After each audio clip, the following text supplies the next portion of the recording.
What up, though, Aries? Welcome to your December Tarotscopes for Sun, Moon, and Rising. Let's kick it off. Okay, so how have you been feeling over the last 18 months? Has there been a lot of change? Has there been a lot of self-realization? Have you had revelations and revivals? Because the reason I ask is because the North Node has been in your sign for the last 18 months. And that has come with a lot of blessings and expansion and change and soul growth, right?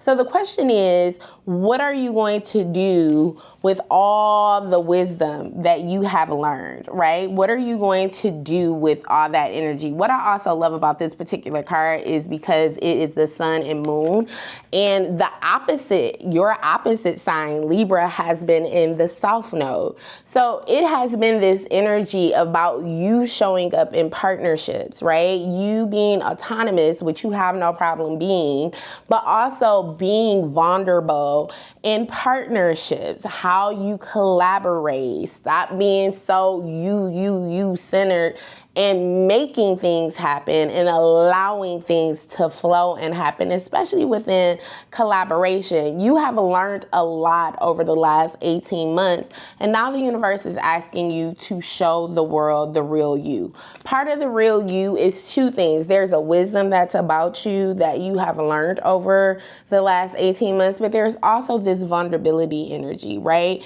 You don't have to do it alone. There is people that will support you if you allow that energy in. Where can you soften yourself? Where can you balance yourself? Where can you be a person that is not always so pop off, but actually understand that there is a place that you can be where you can see both sides? It doesn't always have to be your way. Even if your way is the right way, kind of like the Aquarius reading, you need to have some balance when you're delivering your wisdom. Much to the moon and the sun, both of them both shine. They just shine in different ways, and it's okay if other people don't shine like you. It doesn't mean that you're not shining enough, because sometimes with Aries, a lot of the bravado comes with its own sense of sometimes feeling insecure or feeling imposter syndrome, because you have so much energy that sometimes you jump out ahead of yourself and then you're like, oh shit, do I have enough energy, wisdom, knowledge, know-how, resources to do what I have stuck my neck out to do?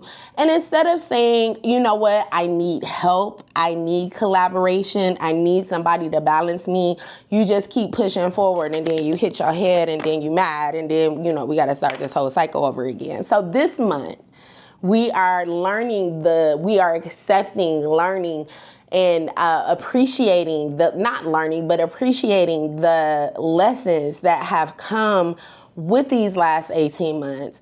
And not going into the next new year when the nodes switch out of our sign with leaving all that wisdom on the table. We are going to move forward. We're also going to get in touch with our emotions.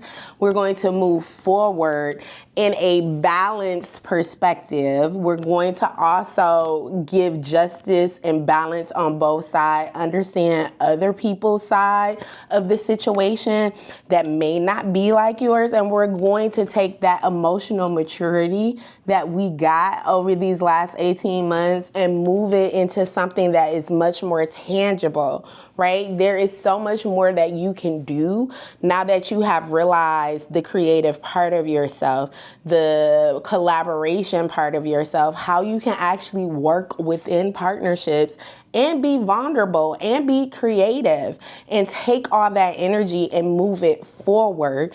Capricorn is going to be in a new moon at the end of the month. It is a great time, especially because we'll be out of Mercury in retrograde, to set intentions on how you want to practically use the wisdom that you have gained over these last 18 months. It's a good time to be in love. It's a good time to be around love. It's also a good time this month to reflect on how you've grown and appreciate that, and then don't lose that. It's a good time to really journal some of that information down too, so you can learn the lessons even deeper within yourselves, and they can become mantras for you to move forward into 2025. All right, blessings.